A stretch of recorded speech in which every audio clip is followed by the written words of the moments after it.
It is just a huge honor for me today to be podcast interviewing Teele, Charis, Santillie. Yep. I got it right. And her dog, Heidi. Where's Heidi? I know she's hiding down there. Is that why you call her Heidi? There's Heidi. Oh, my God. So adorable. And Mary Kay Miller. And Mary Kay, I'll try to treat you fairly, even though my oldest sister is named Mary Kay. And the only reason I went into high school wrestling is to be able to, she used to beat the crap out of me my whole childhood. So I joined wrestling freshman year of high school just to beat her. And this is how logical she is and unlogical. So she could beat me up my whole childhood. And then as soon as I beat her up one time, she never wanted to play again. She never wanted to wrestle, fight. It was all over. So the record is like 1,000,000-1, and it was over. So Teele has over 25 years of experience running technology companies, including 2 similar to Kaleidoscope in different industries. He's an expert in all aspects of digital marketing and a passionate leader mentor. Ted holds a BA and an MBA from Harvard. That is unbelievable. Having graduated the top 5% of his class, he has traveled to 60 countries and 47 states. And Ted begins his days in Florida with yoga on the beach. And then we have Charis Santillie, who has over 25 years of experience in marketing, with 17 of those years involved in her husband's orthodontic practice. She is the proud owner, mom to Heidi, a 4.5-pound Havapoo. Is that how you say it, Havapoo? Yeah, yep, Havanese poodle, yep. Who can often be found sleeping on the desk while mommy works. Orthodontic internet marketing consultant and VP of digital services at Kaleidoscope 2.0. Owner of Orthopreneur Internet Marketing since 2006 until merger with Kaleidoscope January of this year. Affiliated with orthodontists since 1972. Private practice, 35 years as a certified orthodontic assistant, treatment coordinator, marketing coordinator, IT coordinator, and business coordinator. She joined the practice on the ground level as a startup and instrumental in building the practice over the years to become the largest practice in upstate New York. In 2006, created Orthopreneur and Orthodontic Internet Marketing Agency for 15 years, currently affiliated with Kaleidoscope. Her previous orthodontic background and internet marketing experience offers a unique perspective on how to direct orthodontists and their staff on how to market themselves in today's competitive online environment as Vice President of Digital Services with Kaleidoscope. Continued ed courses for orthodontists and staff offered through the AAO, regional AAO meetings, Ortho2, Dolphin, Cloud9, Orthopills online group, and in the past at the Moyer Symposium at the University of Michigan. And last but not least, are you Sister Mary Kay Miller or just Mary Kay Miller?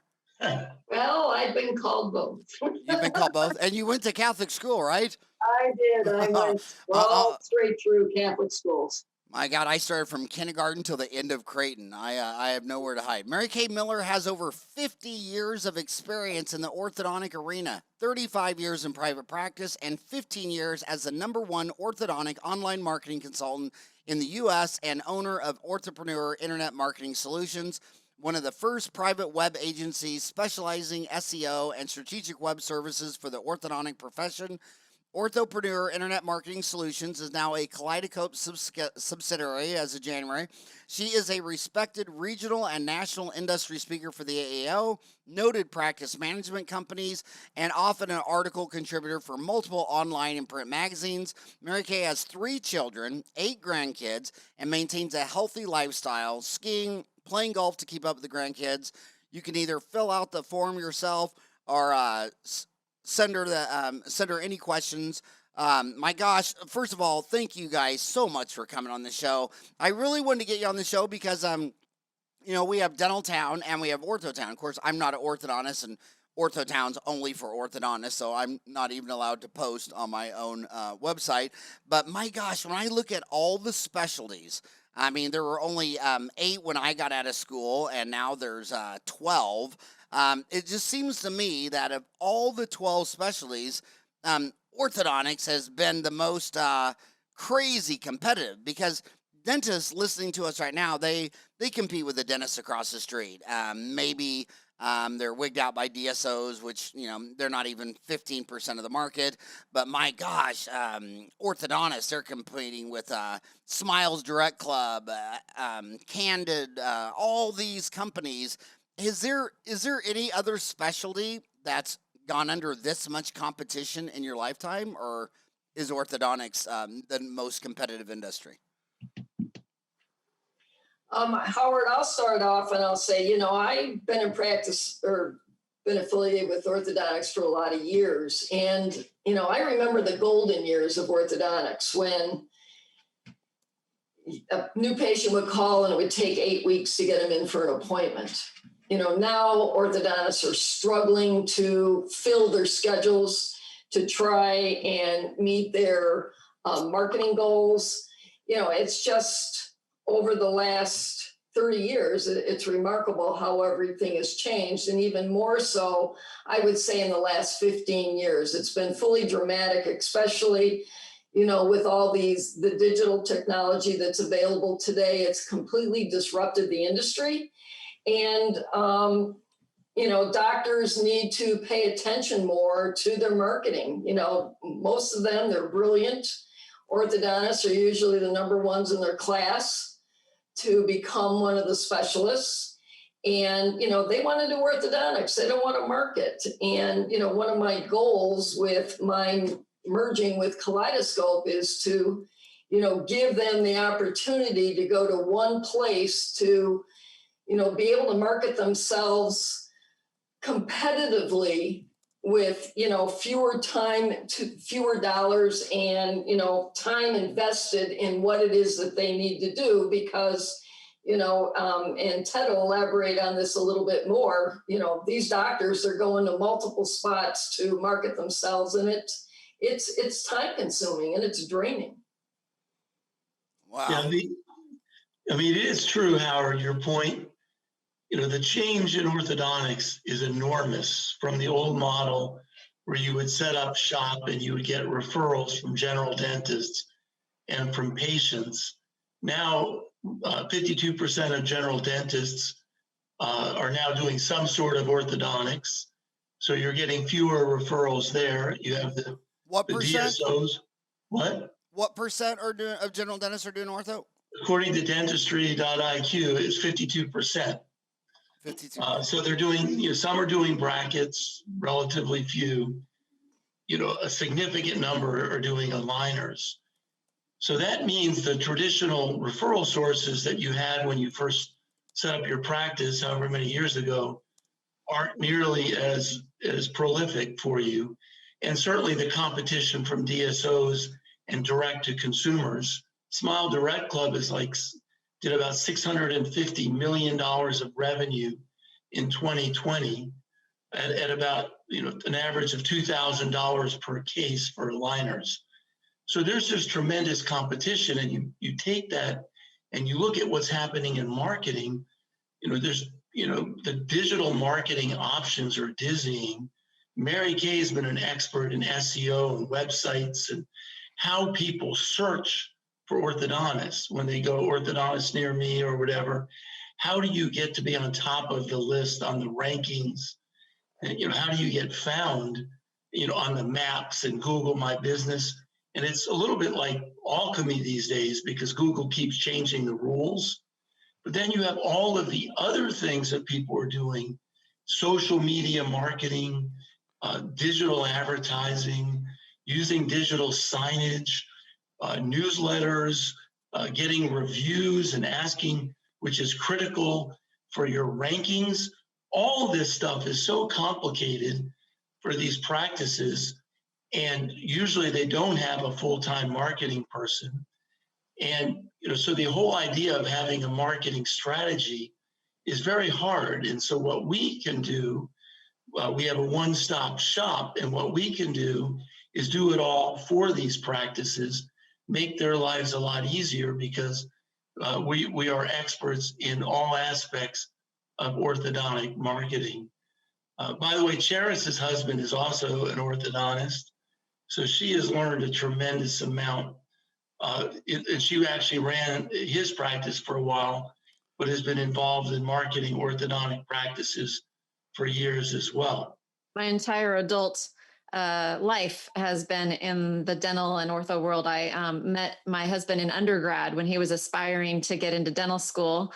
So I got to be along for the ride for that whole process, from applications to going off to dental school to getting married in the middle of dental school, the intense schedule he had, then of the whole process to get into an ortho program, and then his residency there, and then associating, and then a startup from scratch, and then bringing in a partner last year. So his best, the closest friends are a lot in the dental world. We have a dentist who comes over and works out with him multiple times per week, and an oral surgeon that is a close friend. And I'm just really am immersed in this world, and marketing is key. And as Ted said, these practices, dentists and orthodontists, rarely do we ever see anybody actually hire anybody with true marketing experience. It's usually not in the budget, and it's just usually not commonplace. So there's a huge need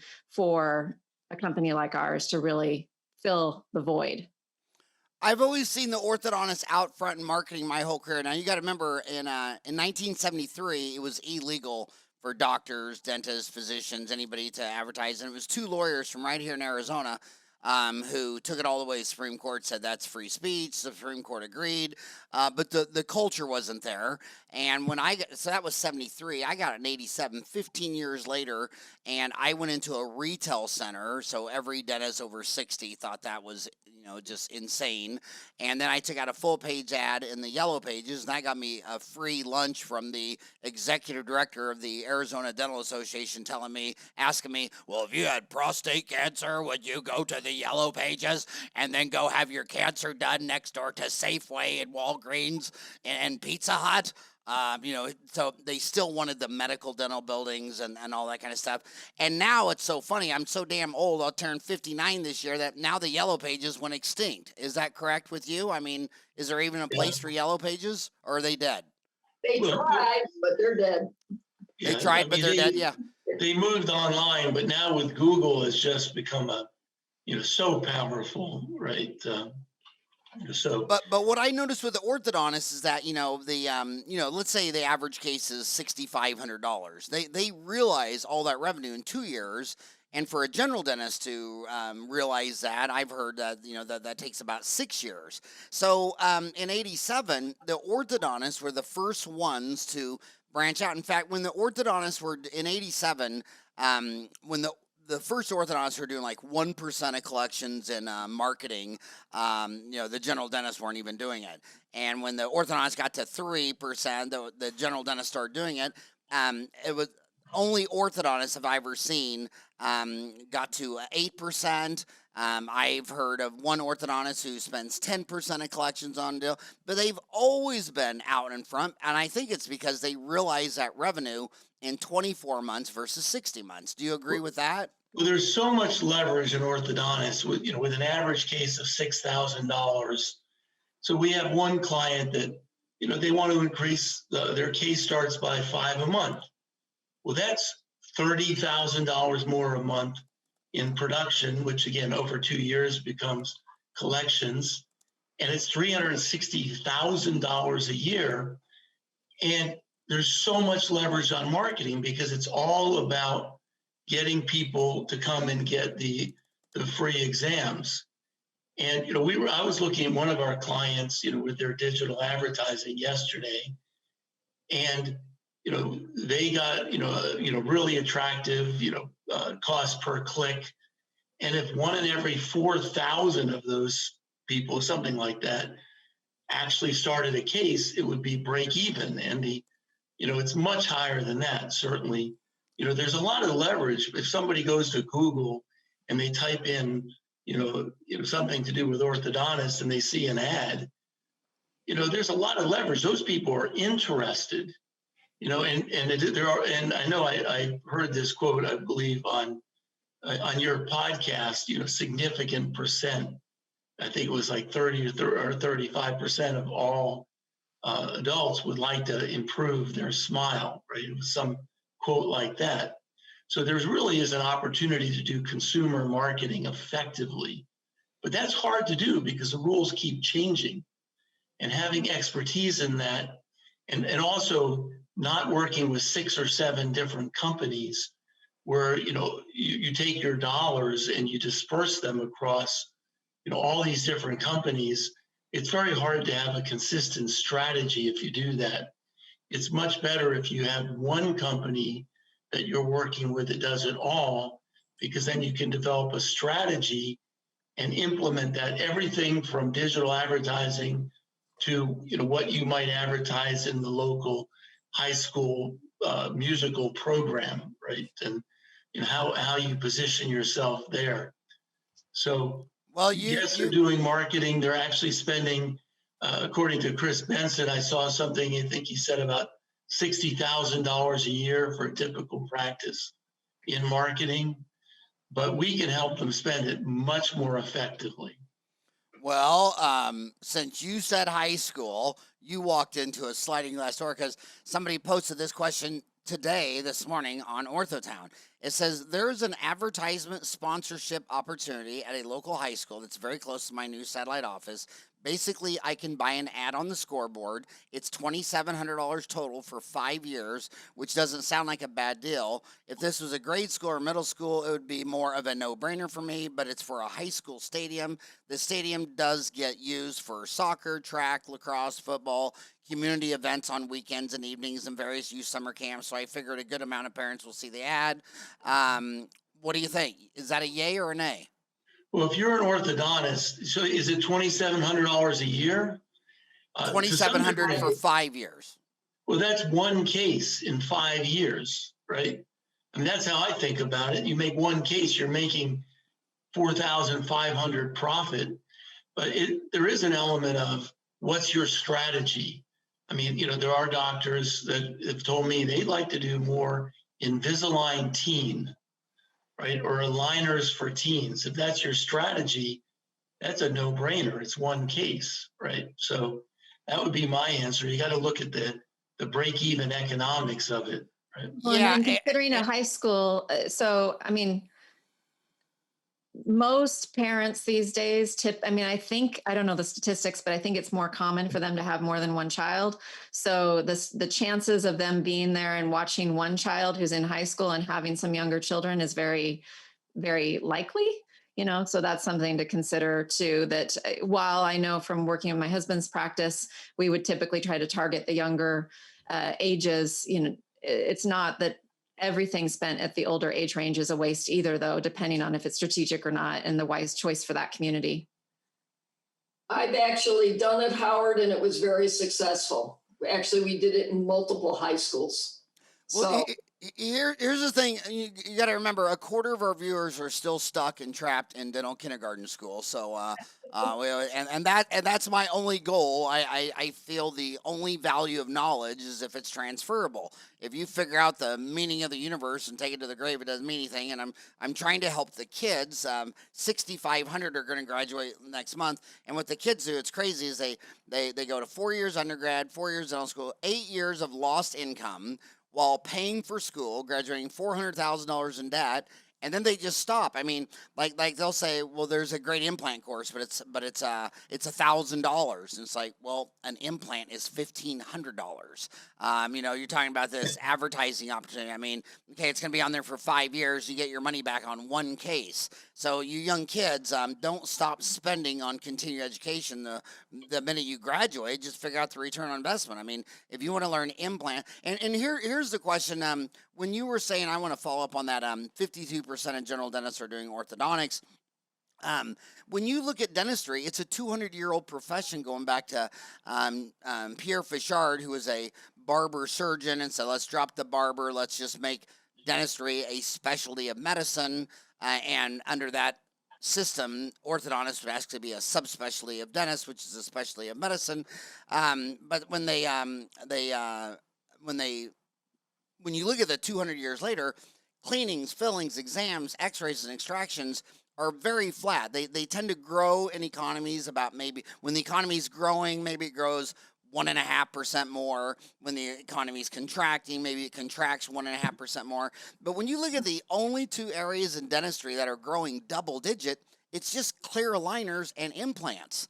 So if you're a kid walking out of school $400,000 in debt, they would have to have an eye on either clear aligners or implants if they want to try to pay back $400,000 of student loans.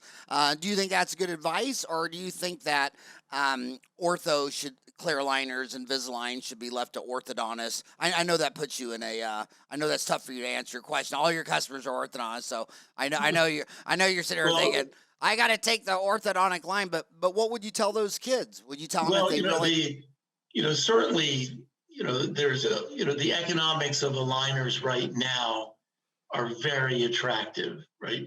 Still, even though there's a lot of cost pressure coming from direct to consumer. But, the orthodontist taking the orthodontic line, certainly, they're able to deal with more complicated cases. Sometimes people think it's a simple case, and maybe it isn't so simple. It's certainly great to see a doctor. But, that the issue is we don't get to decide whether those kids coming out of dental school are going to go into aligners. They are. Right. And so as an orthodontist, you have to be prepared to compete, in the modern world. And that means marketing.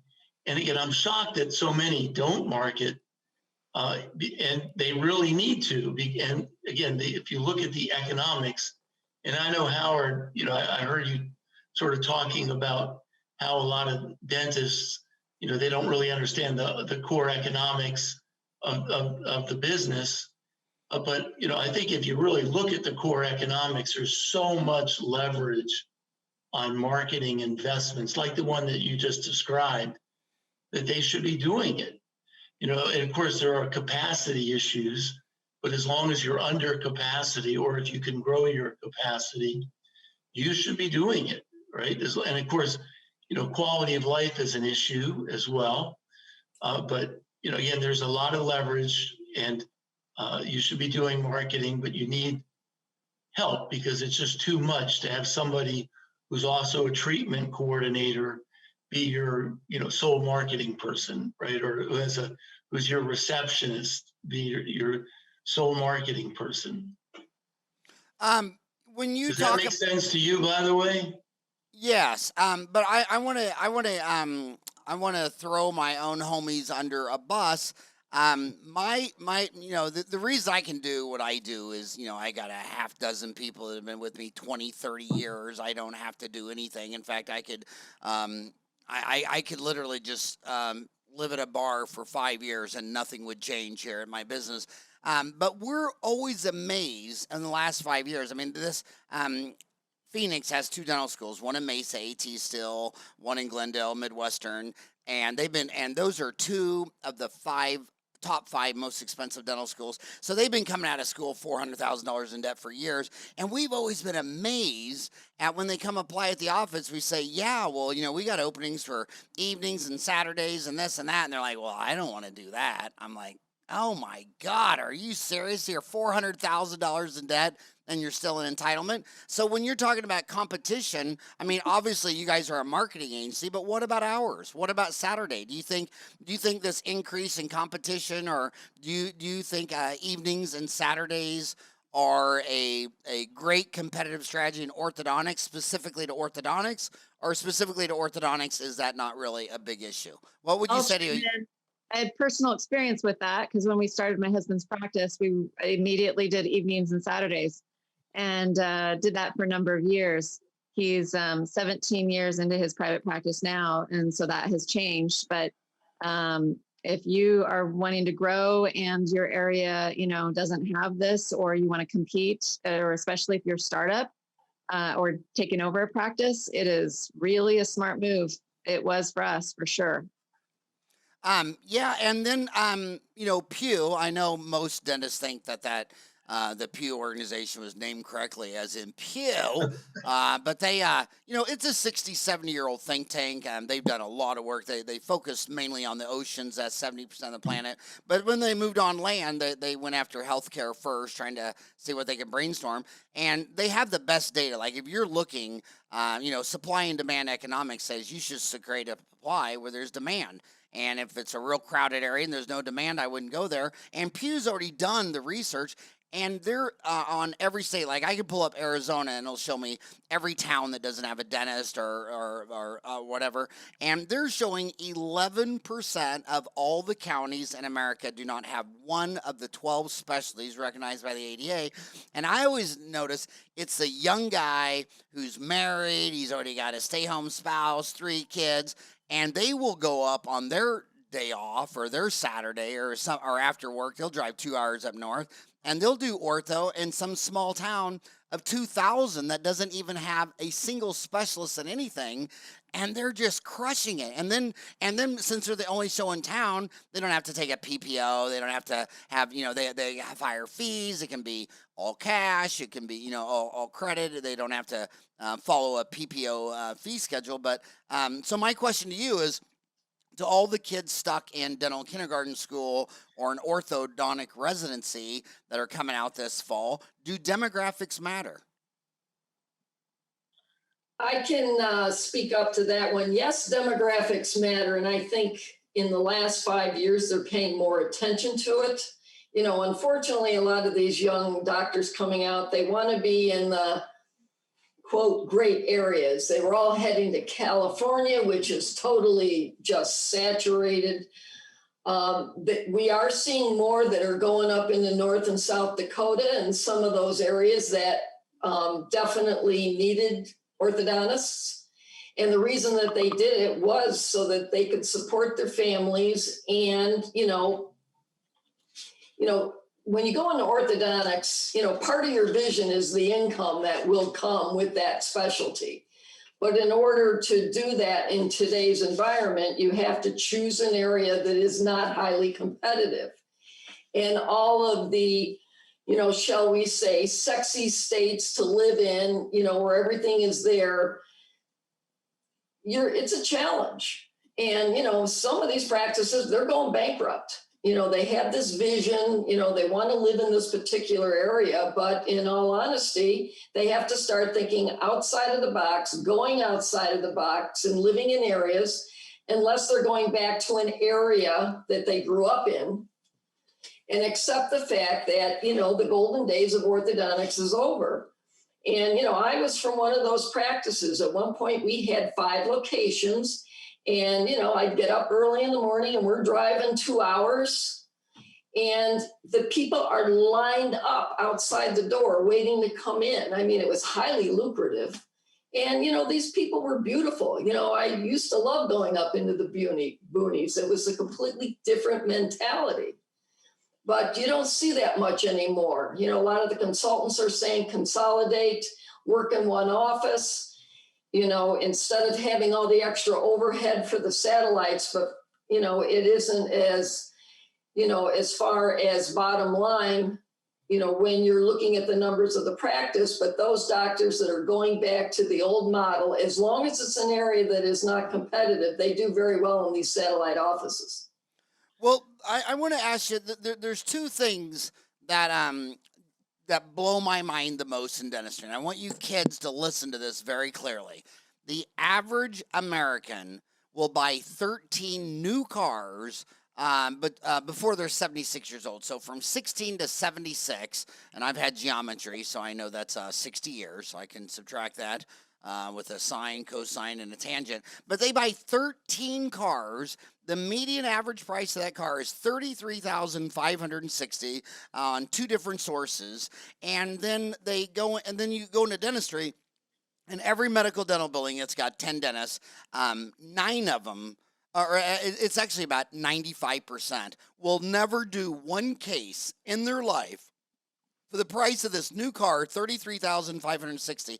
Then you see Clear Choice, which shows retail that Aristotle said the whole's greater than the sum of its parts. 1 + 1 + 1 = 3. They took the implant surgeon plus the prosthodontist plus the lab tech, came out with Clear Choice. They're doing about 18,000 arches a year for $25,000 an arch.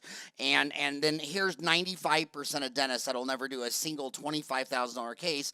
And you see these dentists are, all the other dentists blame it on, you know, it's always blamed on someone else.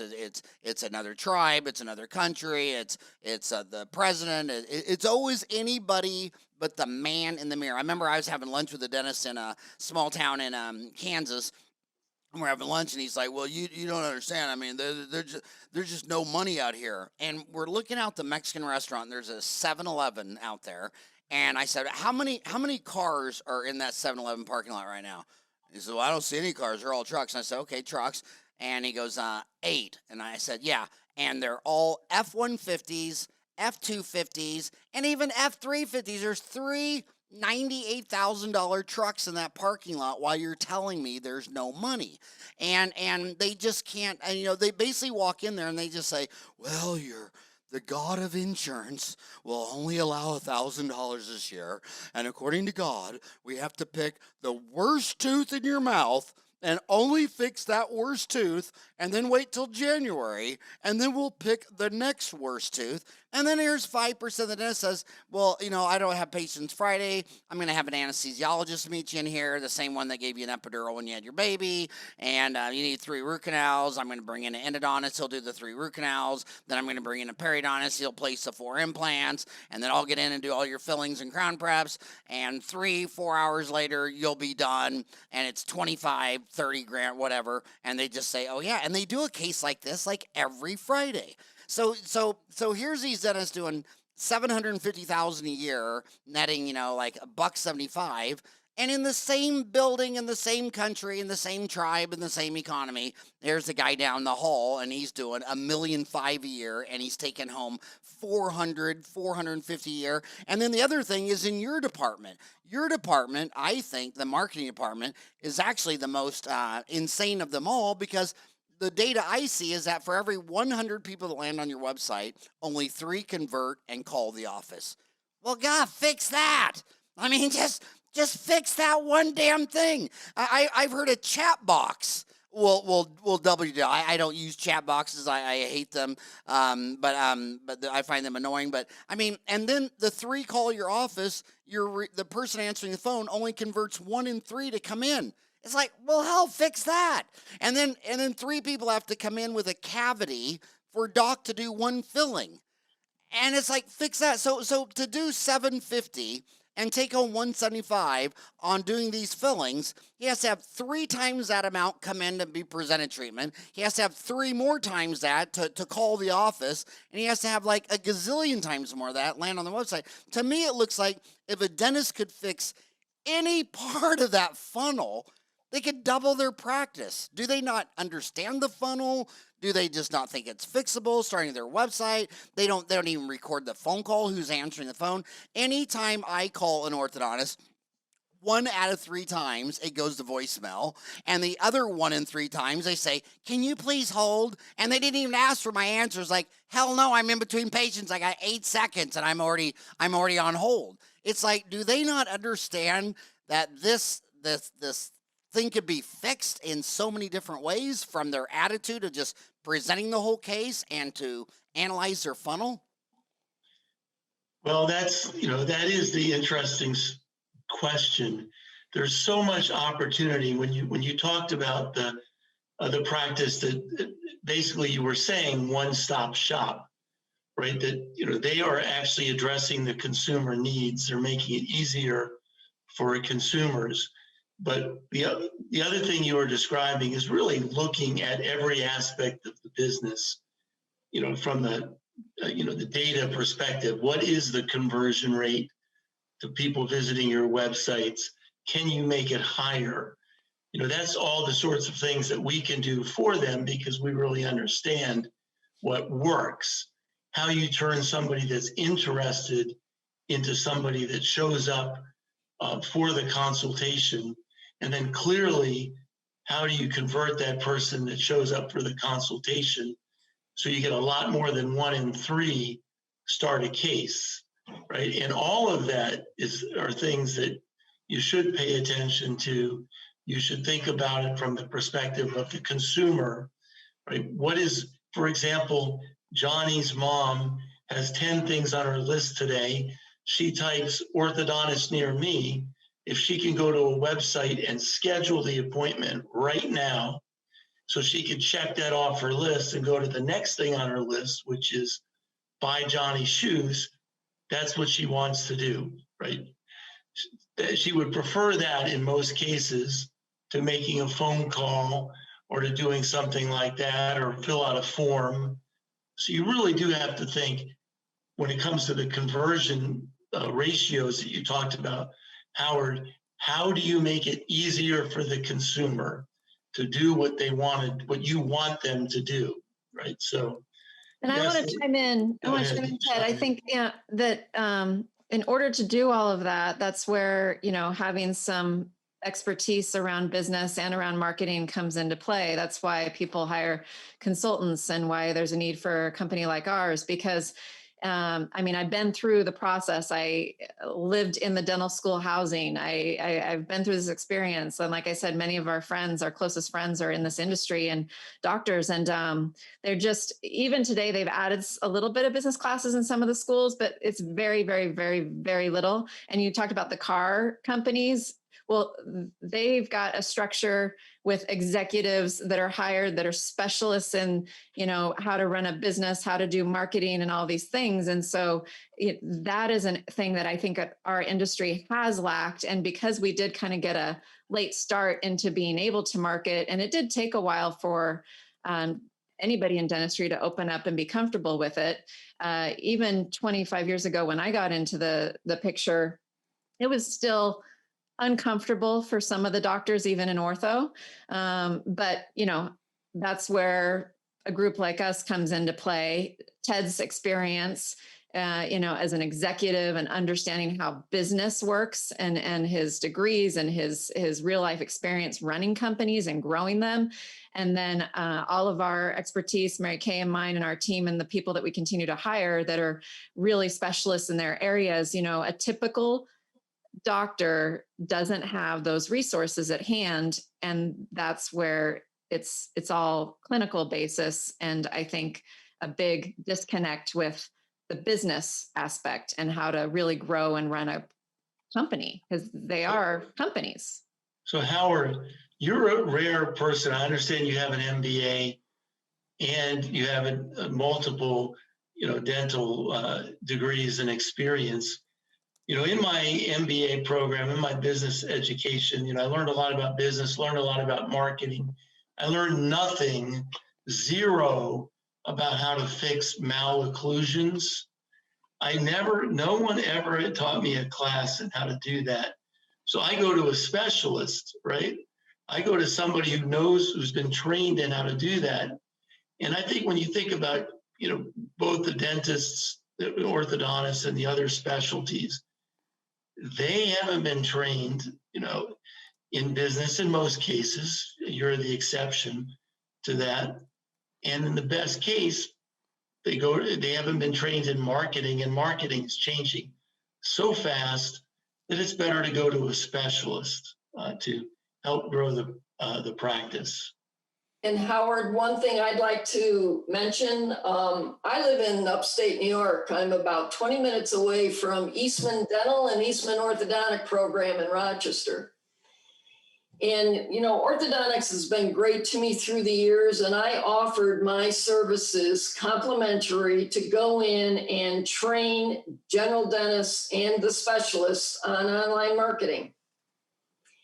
And the school would not give me an answer. They finally, at their yearly meeting, brought it to vote, and it was voted down that I was allowed to come in because it was not their job to train the students in marketing. So it's you got to go back even further than, you know, if they aren't being offered these platforms, even when someone's complimentary going to go in and train them on how to do this, you know, you have to start with the institutions there also, because a lot of them, they just don't want to get involved with any type of business training for these doctors in the resident programs. Well, that was it looks like you just got to the root of the problem and got this all straightened out. Get it? Root of the problem and all yeah, It's and frustrating. It's frustrating. well, those who can do and those who can't teach, and I think the one thing that dental schools I will I don't want to throw them under a bus because everyone else does, but a lot of people always sit there and say, well, dental school didn't teach this, it didn't teach this. Well, they didn't. My dad didn't even give me the talk before I got married. I had to go into that evening without Birds and the bees, eh? any coaching. It's like and I went to Creighton, which is Catholic schools, and from what I can tell, no one ever got that talk from their mom and dad. So it's just a myth. But do you think that older people and I'm going to say like us, because I can't believe I just heard a woman explain that she's been in this for 50 years. Did you really say that, Mary? 6 hours.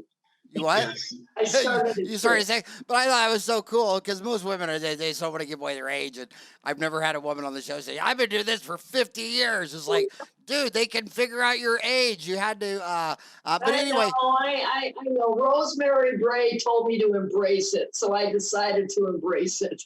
Well, you're doing damn good. But my question is, do you think that the old guys like all of us in orthodontics are still doing the old school direct mail marketing, internal marketing? Because I mean, I can't tell you how many times I've been like my 3 favorite drinking buddy dentists. If I held a gun to their head and said, "Get on your smartphone and find my podcast," I'd have to shoot them all. I mean, they don't even know what TikTok is. They don't know what Instagram is. They don't know. But do you think the older people are doing too much old school marketing, direct mail, internal marketing, and not enough online marketing, internet marketing? Is that more of a natural for some young orthodontist coming out of school in his 20s as opposed to his dad who's 55 or 60? Yes. And, in answer to that, especially during COVID and now that we're seeing now, a lot of these older orthodontists, they're panicking because they realize they did make the mistake and now they're behind the 8 ball with these younger orthodontists who blow them away in online search. And they say, well, make me number 1. Well, doctor, you haven't been paying attention to your marketing. You just don't all of a sudden hire someone and become number 1. It's a strategic process. They don't understand the process. They get a lot of misinformation from their peers. And, they don't understand why all of a sudden, they can hire a company like ourselves and all of a sudden, be visible online. It's not the way it works. Google has set it up over the years that you cannot buy your way in. It's a strategic process over time built on your branding and following their rules. And if you didn't follow their rules, Google really couldn't care. They don't care about you. All they care about is their computer algorithm. And many professionals, especially the older ones, they don't understand this. Well, Mary Kay, I need to clarify your remarks for the kids in dental school, because when you said the older dentists are behind the 8 ball getting blown away, they're thinking, is he at a cocaine party? What is she talking about? No, not that 8 ball. It's a I don't even know what to say with that one, but yeah, it just seemed well. How do they fix the funnel? And I want to hold your feet to the fire on this. Most everyone I know who's 50 or 60 years old, they bought their website at the dental convention for $5,000 10, 15 years ago. And one of the biggest disconnects that I see is like, I'll be with a friend who just like totally loves implants, and it's his whole life. I mean, every weekend, evening free, it's implants. But you go to his website, you would never even know that. I mean, it's like so my question to hold your feet to the fire is if 100 people land on your website and only 3 convert and call, does this online problem really begin with an extinct Tyrannosaurus Rex platypus website that I mean, there are dentists out there, when you go to their website, if you're on an iPhone or an Apple, they have blank black squares because they don't even know that the Apple doesn't even support those images anymore. But do you think this begins at the website, or is it or not really?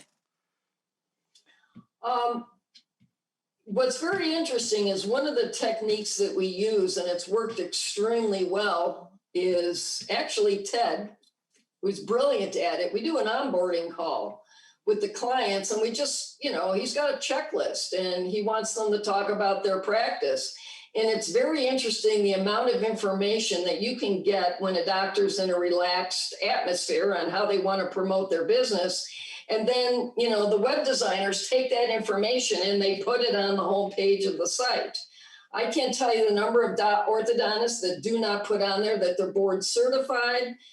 The other day we had a woman who specializes in airway treatment, not on our website. And I'll be honest, it's one of our websites, but she never mentioned it before. So part of this new process, as we've all merged together, is bringing all these different pieces together so we get the right answers so that we can build the brand that those practices want to promote online. And I think it's working extremely well as far as moving forward as a group here on how we're going to get this message across to consumers. Ted, what do you think about that? Well, I think that certainly that, what you're talking about is, beginning with strategy and really understanding how somebody is different, because it's not just demographics. Howard, you got to think how to differentiate yourself. We had a doctor we have a client that's the only native Spanish speaking orthodontist within 20 miles in a major metropolitan area. That's a strategy that she can leverage or other strategies. But to your specific question, it does not begin with the website. It begins earlier, because now somebody is going to go and say, orthodontist near me, right? They're going to type that into Google, and what happens? Now, it is a ranking. You have the ranking, and Mary Kay is an expert at helping do the best you can. And as she said, it's a strategic process. But Google actually has Google My Business now, and a lot of people aren't even going to websites, right? They're going to the Google My Business page, and they're going to find out enough about the orthodontist to make that call or set that appointment. So the website is certainly important, but a lot happens now because the way people got to think, how are consumers shopping? Certainly there's still word of mouth. Patient referrals is still really important, which, by the way, Howard, what I've in talking to hundreds of orthodontists, very few of them have any kind of consistent outreach or education for patients, in terms of stimulating referrals. But it's still a major thing. But beyond that, if somebody's doesn't have an orthodontist that's been recommended to them, they type in orthodontist near me, and again, there's a lot of things that happen even before they get to the website that takes a lot of work and a lot of know-how to maximize that for the practice. What do you think? Well, first of all, a lot of us see dentistry different. Like I notice when dentists, like when I take my car, I grew up with 5 sisters. I played Barbie dolls till I was 12. I never changed the oil. I always take my car to where I bought it, and then a lot of times they'll come out and they'll say, "Well, yeah, we had to redo your brake pads. You want to see your brake pads?" And I'm like, "No, I don't want to see your brake pads. You want to see your extracted wisdom tooth after I get done breaking it in 3 pieces and pulling it out?" But what do you think the disconnect is between patients and orthodontics is tough because you got to attract the little high schooler once you see this orthodontist, but the mom's the one paying for it. So you have a kind of a multiple personality marketing deal. You got to get the kid and the mom. And most of my orthodontist friends say that about 90% of the consults are still brought in by mom. I don't know if you agree with that or not.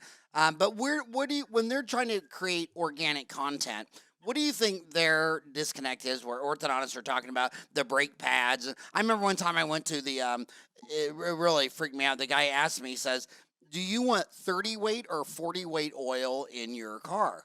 And I said, I actually want to see the manager. Can you go get Tim? And Tim came and I said, dude, I'm a dentist. I played Barbie dolls. I don't know what 30 weight, 40 weight. He's asking me. I mean, does he not know? I mean, we're in the desert. I mean, I'm really hoping that since I drive a Lexus in the desert, that he really knows which one, because I freaking don't know. And if no one in this place knows, I need to go somewhere else. But what do you think the disconnect is between orthodontists talking about 30 weight oil and 40 weight oil and brake pads versus the consumer who doesn't know any of that stuff and doesn't want to become an orthodontist before they get braces? Where do you think that disconnect is? Charis, you have thoughts on Yeah, this? well, what just popped in my head is that, for my husband's practice and a lot of our clients and friends, I know that, like Ted mentioned, Google My Business and Google reviews, especially, and other review sources have become literally a referral source. Like in his orthodontic practice management system, as referral source, we now have an option that's reviews, online reviews. And so a lot of consumers are going and looking at information like that Google My Business page or the reviews in general and reading and getting a feel, seeing the numbers, who has more reviews. They're basing data off of certain buying patterns that I think are probably similar to how they shop, and even how I have to admit how I shop on Amazon and things too, kind of skimming numbers, looking at what's most popular, checking out, okay, well, I'll ignore, it might be too good to be true if there's 0 1 or 2 star reviews. And those are, I think, kind of just the psychology behind how some people are buying online these days. I think it transfers over to medical, similar to how they buy other things, looking online and checking out other sources. And like he said, not always the website. But that's what popped in my mind when you said that just now. And do they ever get in trouble on that? Orthodontists get sued a lot? I mean, do you think an orthodontist should keep a lawyer on retainer? Not on retain. Well, I mean, come on, orthodontists do retainers. That's their whole business. Yeah, it's like, my gosh. That was good. My gosh. But, we have to be careful about what you say about the direct-to-consumer companies. I know that, some of them can be fairly litigious, so you do have to sort of talk about what makes you different. And to some degree, Howard, when you talk about the kids versus the adults, you can almost mark it at 2 levels.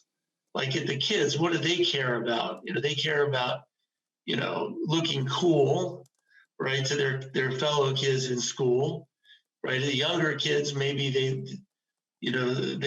might enjoy the experience and the fun stuff they get when they come into the practice. So you really do have to think of multiple tiers. And but one of the challenges is when you look at a Google ranking, you can't tell which person has gone on to orthodontic training, right? That isn't obvious when you're looking at the Google listings. What you really look at is this person has 300 reviews and they're averaging 4.9 stars.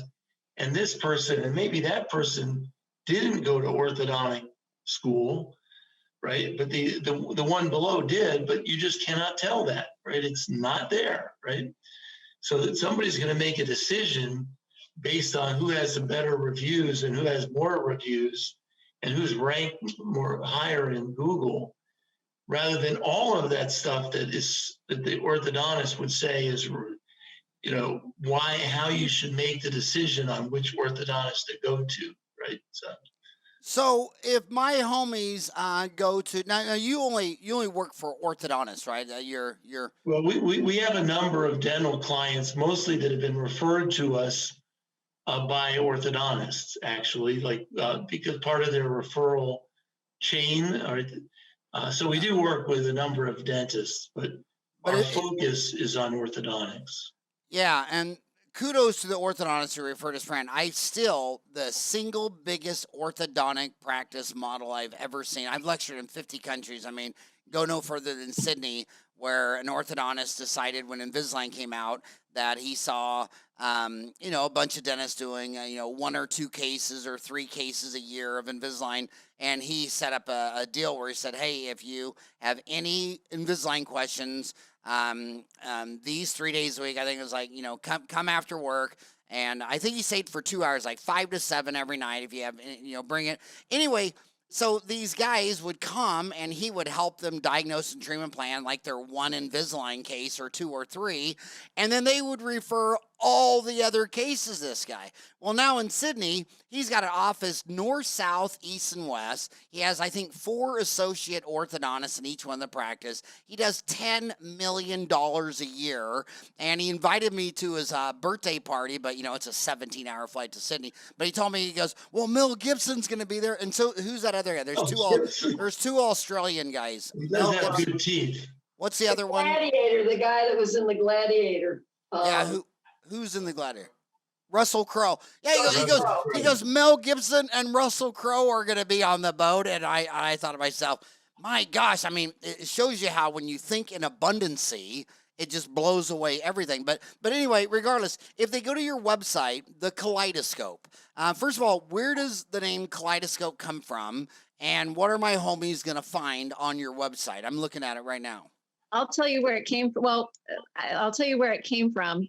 It happens to have a definition that we only this year actually came to learn, though, is that it's a cluster of butterflies is called a kaleidoscope. But where it actually came from was my husband.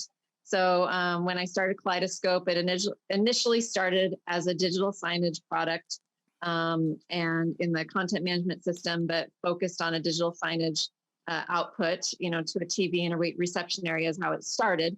And that he was saying, well, it's like a kaleidoscope, like things are changing and the imagery and the messaging and everything's changing. So that's where it started.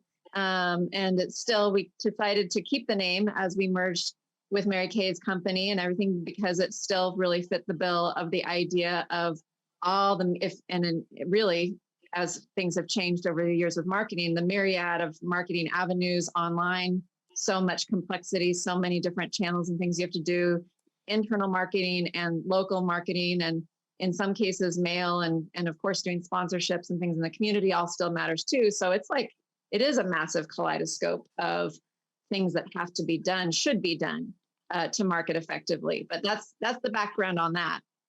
By the way, well, I think whenever anyone hears Kaleidoscope, they should look into it. Thank you. By the way, it's thekaleidoscope.com. The Kaleidoscope, like the Ohio State University, or we're the one-stop shop. The Kaleidoscope. That should be your tagline. The Kaleidoscope Company. Look into it. Good idea, everybody Howard. looks into a kaleidoscope. But anyway, so I'm on your website. I see marketing technology plus marketing service equals practice benefits. When I go to McDonald's, it's a Big Mac, large fry, and a Coke. What is your Big Mac, large fry, and a Coke? What are orthodontists buying on your website? What is the, because they're all alone. They're listening to you right now on a podcast, on a commute to work, or they're stuck on a treadmill, and they're always wondering, well, what is everybody else doing on your site? Every orthodontist has a website, right? And they have, but the website, SEO, Google My Business, but social media marketing is really important as well, because in some orthodontists do a reasonably good job of posting things, but you also want to make your social media site a resource for the community, not just, pictures of kids when they've had their braces taken off. And it takes a lot of work to really have a strategy for that. And a really hot area is digital advertising, because the economics are so good on the digital advertising because of the profit you get from a single case start. So all of those plus reputation management is important.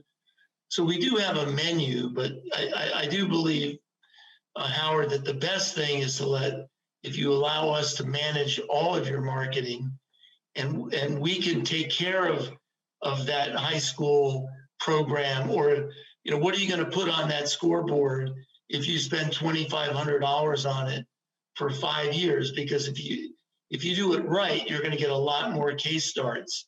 So all of it, but I think the websites are certainly something that every single orthodontist has a website. A lot of them are out of date. And you know, one of the interesting things is if you look at 100 orthodontist websites, you will not see one that will say, you know, work on your Valentine's Day smile, or, you know, or Flag Day or Memorial Day. You know, there's nothing that's current on these sites because, you know, like you said before, it might be 5 years. So they're not that interesting. They're not that current, and we can do that as well for them. We have, really with our platform, with our marketing technology, you can easily keep the website up to date yourself, even without our involvement directly in that.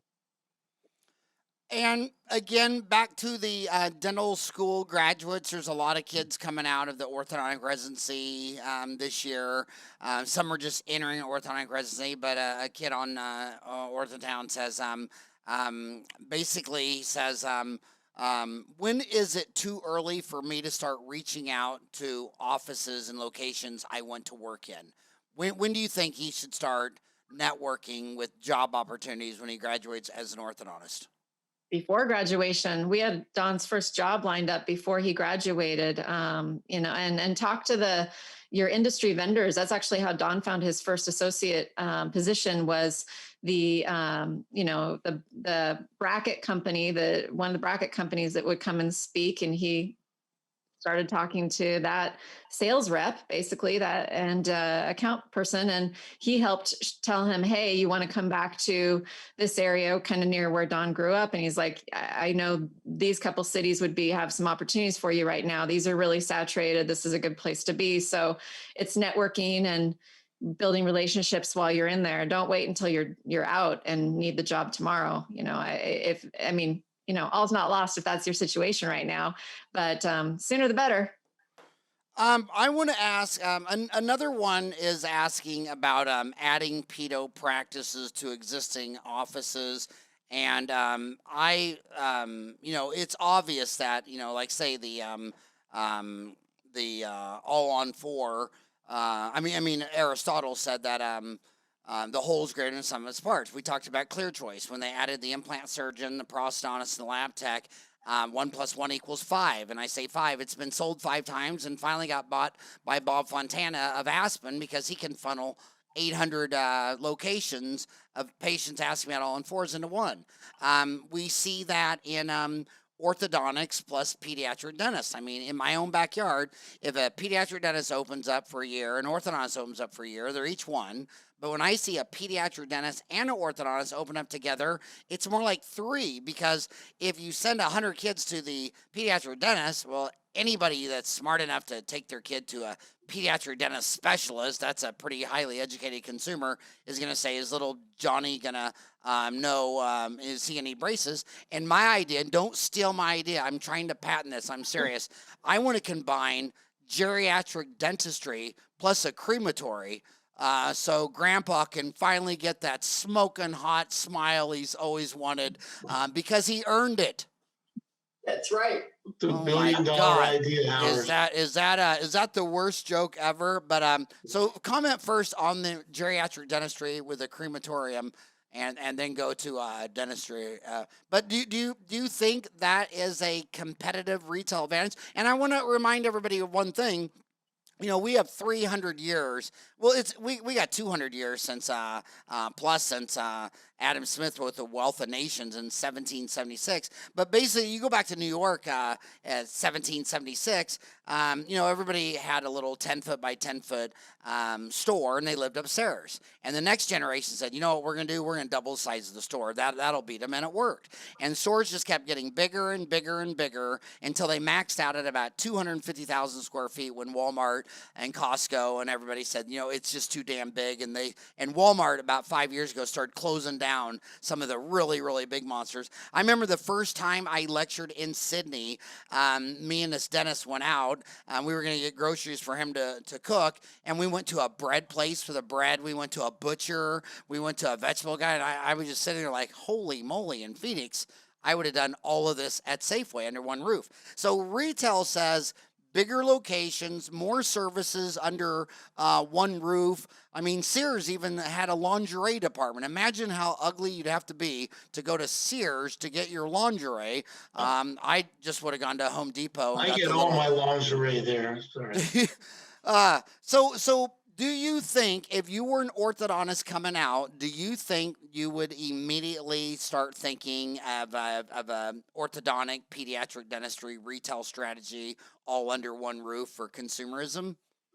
I'd like to answer that, Howard. I see it quite frequently, and I think it's a great strategy.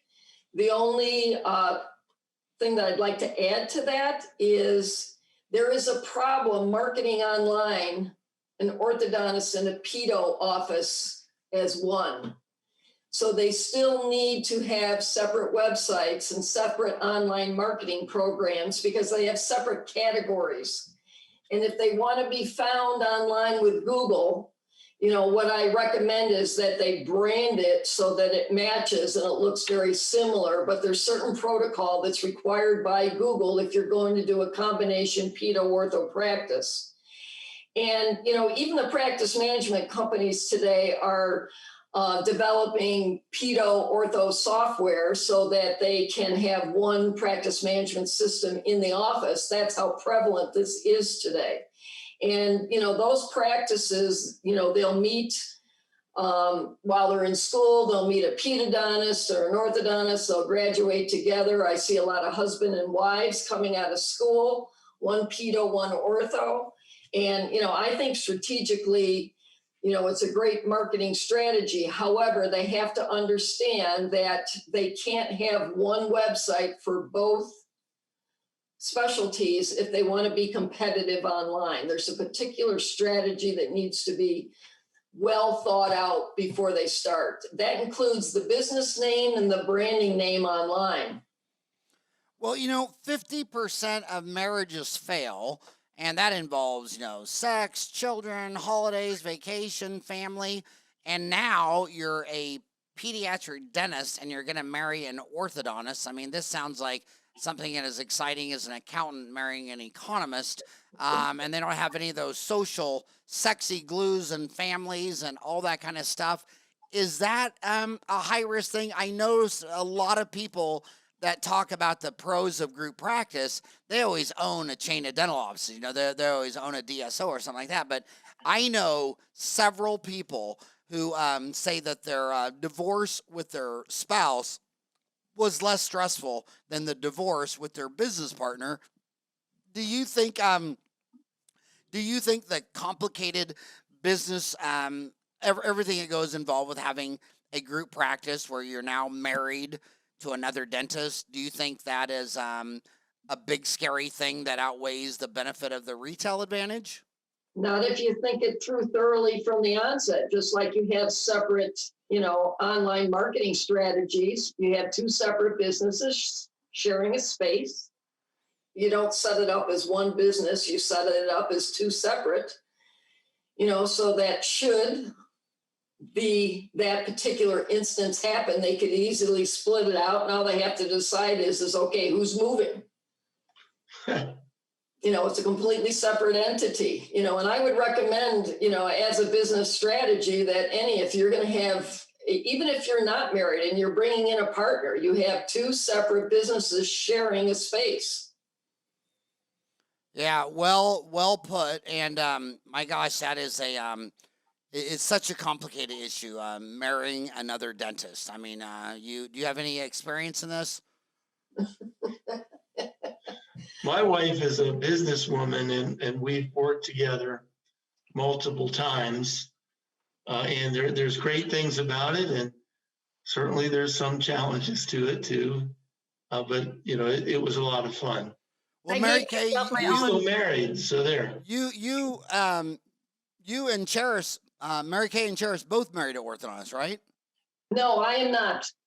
Oh, you did not marry. So chances or Charis, it's all you. Tell What me. what Although, what since I was what a long, advice do you give to the pediatric dentist who married an orthodontist just like you? well, I just was along for the ride in dental school because I'm the only DDS degree I gave myself was I thought of a new acronym for what that could stand for. When I told Dawn, I said, I think I'm going to call that I earned my own DDS as a dearly devoted spouse to you along that Ah, journey. nice. I But like that. but I know, I also know some doctors, for instance, some orthodontists who are buying pediatric practices and then having pediatric dentists work for them. So that's also an interesting thing that is that I'm starting to see a bit too. It's kind of the whole gamut of possibilities out there now. There's the DSOs. We now have the OSOs, literally orthodontic group. That own multiple practices. And so, all of these things are more common these days, more than in the last handful of years than they were before. So all the possibilities are out there. Also, there's a lot of pedodontists hiring orthodontists. It's reversing. That too. Which is contentious because There's a lot of what? pedodontists hiring an orthodontist to work for them. Yeah, I wonder. It's complicated. I love that book. That everything you need to know about life you should have learned in the sandbox in a kindergarten. It's all the people skills, and that's why I worry most about my dentist. I think the selective. What do you call it? What did Darwin call it? Natural selection, and the best natural selection article I ever read was from the chief psychiatrist at Johns Hopkins, who back in the 50s and 60s, everybody said that when they discovered bipolar and measured it and all that, America was showing 4% and Europe was showing 0.5%. And everybody just assumed they're measuring it wrong. It's all in the details. But as he got to become the dean of the head of the psychiatry department at Johns Hopkins, he said, we're gonna fix this. And they started working closely. They went over to Europe and back, and they finally realized, holy crap, America is 4%. And Europe is 0.5%, and this makes no sense. And then it turned out to be natural selection. One of the last 500 years, who was the most likely person to say, you know what, you can take this country and shove it. I'm getting in a boat with a shirt off my back, and 1 in 8 boats sink on the way, and I'm just going to America. Another one was the earlier starting of menstruous. When that started in the 70s, when American children all of a sudden at 10 years old, their girls are reaching fetal puberty, they knew that it was them and their food cycle and using hormones and beef and cattle and all this stuff like that. And of course, America wouldn't do anything because America, it's money's the answer, what's the question? But France did the right thing, and France passed all these laws that you had to take all the hormone out of milk and beef and food, and they really cleaned out all the hormones in their food supply. And 10 years later, the average girl reaching menarche in France had actually lowered even another year. So it was the evolutionary biologists that came in and said, well, which countries is menarche going up in? And then sure enough, there are about 5 or 6 countries, Somalia, Ethiopia, famine, and they realized that, when the timing's right, they drop an egg. They're ready to go. And my gosh, I'm so many tangents away. I wonder where I was even going with this whole rant. Where the hell was I headed with this whole rant? Oh my gosh. My gosh, Were you going to tell us the meaning of life, Howard? Gosh, that's pretty sad when you get so many tangents away. You don't even know what the hell you're talking about. Oh, these are really changing times, and so deciding to marry another dentist into partnership, that's a high risk behavior. I mean, I'll tell you of a kid in my backyard. Sold half his practice to a dentist, $500,000. It didn't work out. So over the next 3 or 4 years, that he's spent $600,000 on legal fees fighting this dentist, and then when it was all over, had to refund the $500,000. So I mean that's $1,100,000. I mean it's crazy. So when you look at these advantages, like a DSO will say, "Oh, group practices are great." Well, yeah, they build an asset for $1. The average orthodontist open 4 days a week, 32 hours a week. That's only 19% utilization of his rent, mortgage, equipment, build out, computer, insurance, malpractice, whatever.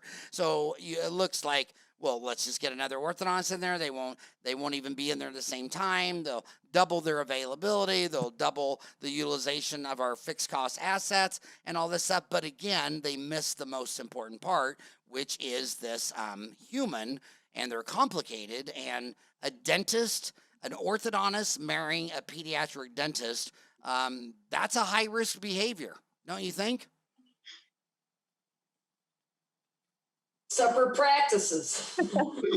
So would you Good just idea. recommend? Would you Lowers recommend the they risk. just go in the same building and have a common hall and just keep totally separate practices, but in the same building? So you have the orthodontist, pediatric dentist. So they could run the records over there if they wanted the pano, or if you just wanted the orthodontist to come over and take a peek or shake their hands. Is that what you would think? Totally separate, but there equal is at the same building? opportunity certainly to refer back and forth, and so that's the big advantage, right? You're back to where you started at the beginning of this discussion, where somebody is getting a higher percent of revenue from a typical consumer, right? So that's the advantage. The interesting thing is for the independents, that reduces the flow of referrals, because they're not going to get any more referrals from that pediatric dentist, because they're sending their orthodontic patients over to their husband, right? So, it does reduce the referrals for everybody else. So I know we went over an hour, and I still got a few more questions. Are you available for a little overtime? Sure. This is the taboo question that nobody in dentistry wants to talk about, and if you do talk about it, you're always going to get an emotional response, and that word is price.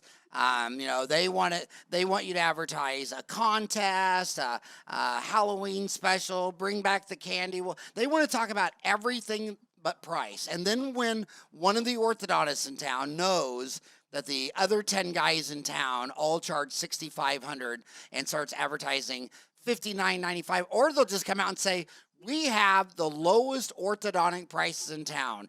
For everyday low price costing, Walmart and Costco are cheaper than Saks Fifth Avenue, and we are the lowest price braces in town.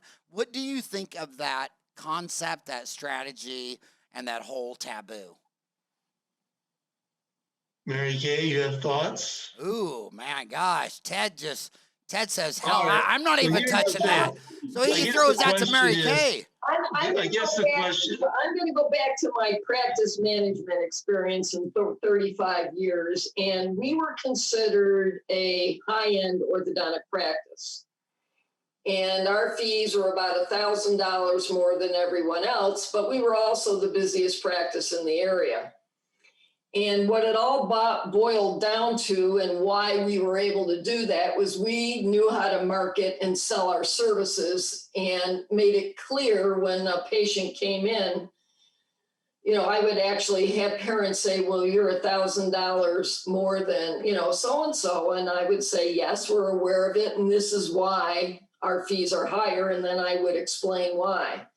I mean, I actually had one orthodontist call me and say, I want to know what it is you say as a treatment coordinator in a new patient exam to get someone to pay you. In his instance, it was $1,500 higher, and they came to us. He says, I want to know what you're saying in a new patient exam. So, but then again, that was in, say early 2000s. I think it's harder today with all the competition and because of all the different issues that are disrupting orthodontics to do that.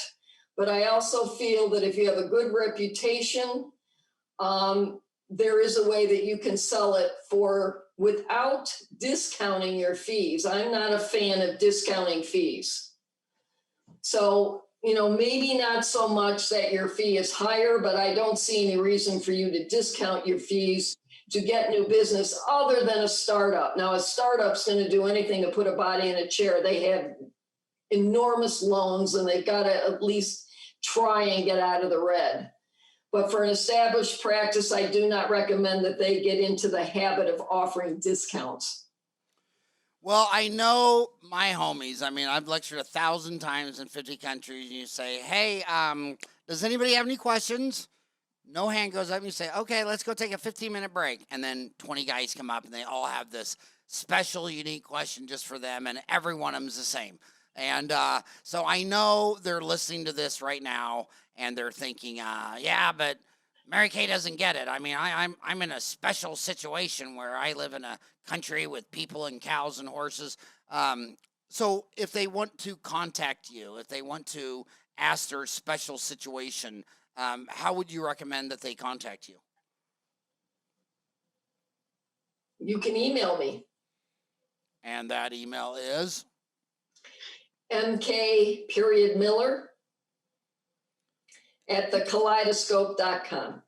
Who's the guy on South Park that always says, MK? MK? Who is that, Kyle? Do you know? Oh, MK. So it's mk.miller and at thekaleidoscope.com. And what do you know this? Can you end with a poster child case of what could be expected? Like, what is the average orthodontist who goes to Kaleidoscope? How much money do they actually give you? And I'm sure that amount of money is different than the spend. Like, a marketing consultant might say I cost $1, but if you want to do this mail out, it's $3. The marketing consultant's $1, but if you want to build a new website, it's $1. What is the average orthodontist? What are they spending with you? What are they buying? And what are the results? Maybe end with a case study, average, median, mode, mu client. Well, it does vary, Howard. And again, what I think is the best model is that we take responsibility for the marketing budget. If you say your marketing budget is $5,000 a month, we manage it, which means that we spend the money we give Mark Zuckerberg the money for the Facebook ads, or we spend the money on the Google ads, or we develop with you a strategy and we spend all the money. So if you spend money on, on the high school stadium billboard, or the scoreboard, we'll spend that money. So you decide on the marketing budget, and we find a really smart way with you to invest it wisely in accordance with your strategy. But certainly there are some people that are doing things with us that are $200 a month, $500 a month, $1,000 a month. It does depend on what you get, but I think the best way to do it is let us manage your marketing budget. You can still do things, giveaways or whatever it is, gift cards for referrals, whatever it is that you have, but we'll be spending that out of our budget because we're managing your budget. And some people are really going over the top. I mean, I've seen free laptop with prepaid braces. Have you seen that one yet? No, that's a new one. Usually it's an upfront discount, not a free laptop. That's interesting. Yeah, free laptop with prepaid braces. My gosh, it's very, very, very, very competitive out there. But I want to thank you for coming on the show. I mean, you guys are bringing Mary Kay. I want to repeat, 50 years experience. I mean, that is just amazing. And it's fun to have 50 years experience because I actually like this part of my life because you take the economic contraction. I mean, I've seen this movie 4 times. I graduated from high school in '80. In fact, let me show you. What did I write down this morning? I love this. To put things in perspective, Tesla delivered in 2020. They delivered 5,000 units, and General Motors delivered 6.8 million units, vehicles. So Tesla's 500,000, GM's almost 7 million, and Tesla's stock has a $568 billion market cap, and GM's only 81 billion. Oh, wow, when did I see this before? Oh, I've never seen this before. The year 2000, when half the NASDAQ darlings had never even made 1 penny of profit. But I graduated in 80. By 82, the interest rates were 20.5%. I graduated in 87, 133 days later was Black Monday. The Y2K, Lehman Brothers, 2008. I've seen that movie 4 times. I'm halfway through the movie now. I know how this ends, and I'm not a doom and gloomer because I've already lived through it 4 times. And I just think what's really the most fun thing about this age is it's just pattern recognition. I mean, these young kids come out and they have all these ideas, and they because it's the first time they've seen a giraffe, so they're all oohing and awing. And we've seen this giraffe. We saw the giraffe grow up and have babies. We saw his babies have babies. We're like on the 5th generation of giraffes, and it's kind of fun to see these young kids come out and see a giraffe for the first time. But it's pattern recognition. We've all seen this where we're going. So my final question, I swear to God I'll let you go. How does orthodontic change in a downturn? Because you lived through 80, 87, 2000, Lehman Brothers, 2008, and obviously Tesla's market cap of 568 billion is probably going to go down to 68 billion. Bitcoin, all that stuff. It's just, it's laughable. But how does orthodontic change in a business cycle, which always exists? That's why Joseph Schumner got a Nobel Prize in economics for business cycles. I mean, business cycles, they just are, and they're not ever going to go away because it's crazy ass humans making all the decisions. And newsflash, sapiens are crazy wild animals. So how will orthodontics change in the upcoming contraction?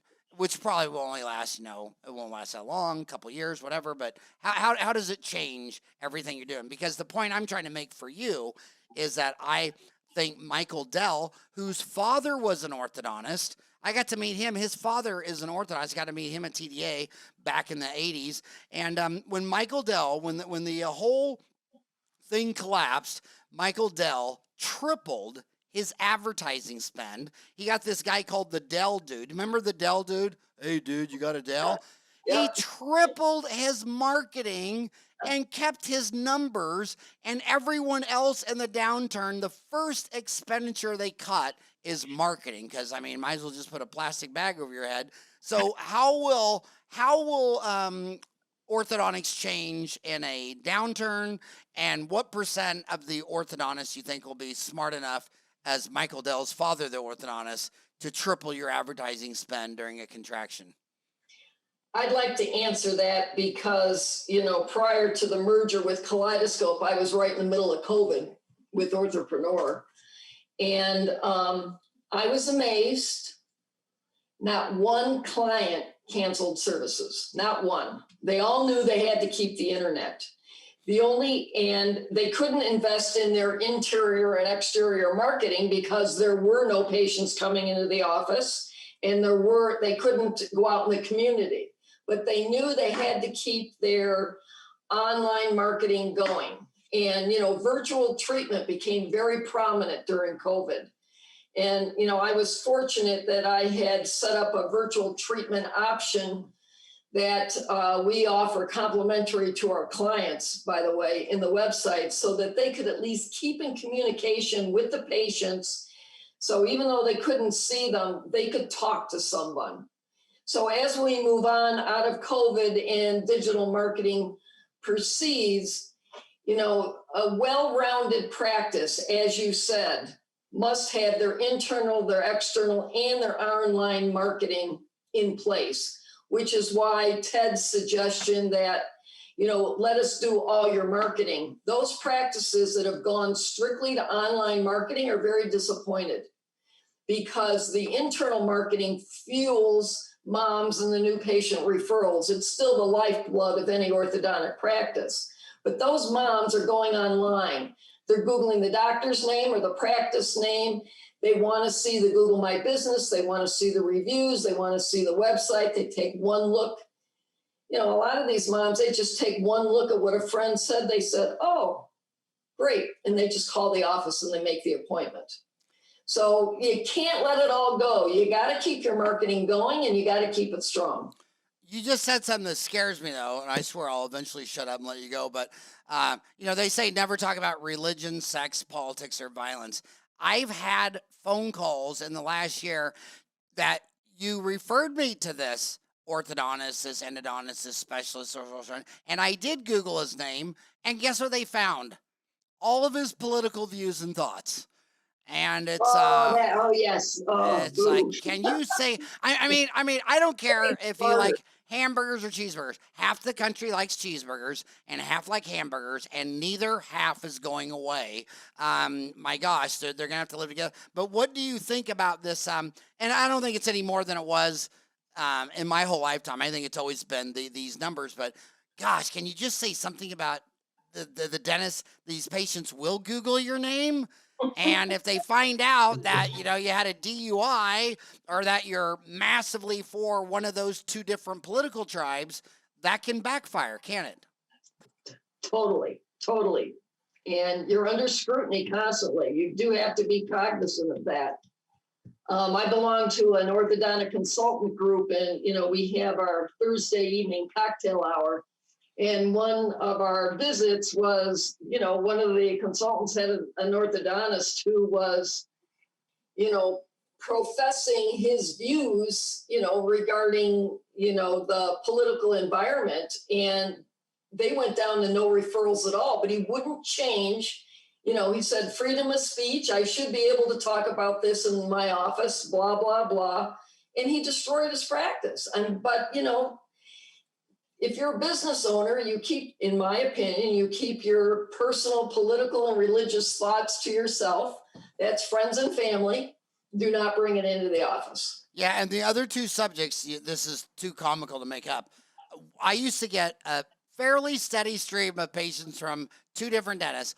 One was because he had a big, thick beard, and people just didn't want that big, thick beard over his face. They just thought it was grotesque. And the other one was always singing country music.